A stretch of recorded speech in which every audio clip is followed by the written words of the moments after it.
আজ আমি বানাবো একেবারে পারফেক্ট অনুষ্ঠান বাড়ির স্টাইলে মটন কারি। এই মটন কারিটার মধ্যে আমি এমন একটা স্পেশাল মশলা ইউজ করেছি যেটা ইউজ করলে কিন্তু এই মটন কারিটার স্বাদ একেবারে পারফেক্ট অনুষ্ঠান বাড়ির মতনই হবে। তো সেটা দেখার জন্য শেষ পর্যন্ত আমাদের ভিডিওটা দেখার অনুরোধ রইল। এই মটন কারিটা খেতে জাস্ট অসাধারণ লাগে। তো চলুন বানানো যাক। প্রথমে এখানে আমি 1 কেজি মাটনকে ভালো করে ধুয়ে পরিষ্কার করে নিয়েছি। দেখতেই পাচ্ছেন এইরকম সাইজের আমি পিসগুলো বানিয়েছি। আমার মাটনের যেই অংশগুলো ভালো লাগে আমি ঠিক সেরকমভাবে মাটনের পিসগুলো করিয়েছি, আপনারা আপনাদের অনুযায়ী নিয়ে নেবেন। এবার এখানে আমি একটা মিক্সি গ্রাইন্ডারের মধ্যে আদা, রসুন, গোটা জিরে, কাঁচা লঙ্কার একটা পেস্ট তৈরি করে ধুয়ে রাখা মাটনের মধ্যে দিয়ে দেবো এখানে আমি পেঁয়াজ কুচি, তৈরি করা পেস্ট দিয়ে দেবো এখানে আমি স্টার ফল, সাজিরে, সামরিচ, এলাচ, লবঙ্গ, দারচিনি, লঙ্কা গুঁড়ো, হলুদ গুঁড়ো, ধনে গুঁড়ো, তেজপাতা, স্বাদ অনুসারে লবণ দিয়ে ভালো করে হাতের সাহায্যে আমি মাংসটাকে ম্যারিনেট করে নেব। খুব ভালো করে মাংসের সাথে সবকটা মশলাকে ভালো করে মাখিয়ে নেব। এবারের মধ্যে আমি দিয়ে দেবো 1 বাটি পরিমাণে টক দই, দিয়ে আবারও ভালো করে হাতের সাহায্যে মাখিয়ে নেব। তো চলুন বন্ধুরা, এইবার আজকে আমাদের রেসিপি স্পেশাল মশলাটা বানানো যাক।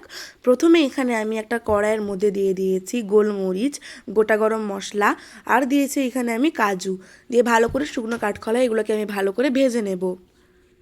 দেখতেই পাচ্ছেন বন্ধুরা, এখানে হালকা করে কাজুটার রঙটা চেঞ্জ হলে এটাকে আমি তুলে নেব।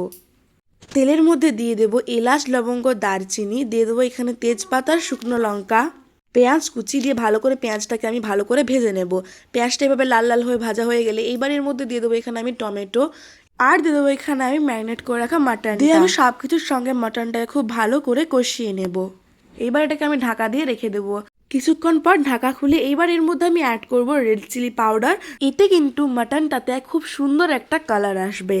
এইবার আমি অ্যাড করবো সেই স্পেশাল মশলাটা, দিয়ে আবারও খুব ভালো করে সব কিছুর সঙ্গে আমি মশলাটাকে কষিয়ে নেব।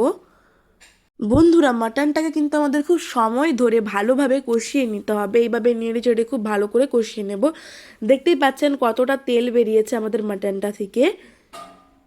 এইবার এর মধ্যে আমি অ্যাড করব গরম জল।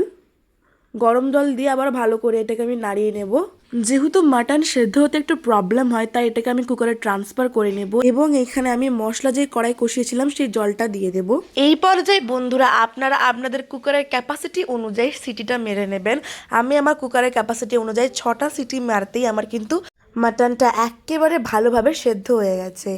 তো এইখানে কিন্তু আমাদের মাটন কারি একেবারে রেডি। খেতে কিন্তু দারুণ হয়।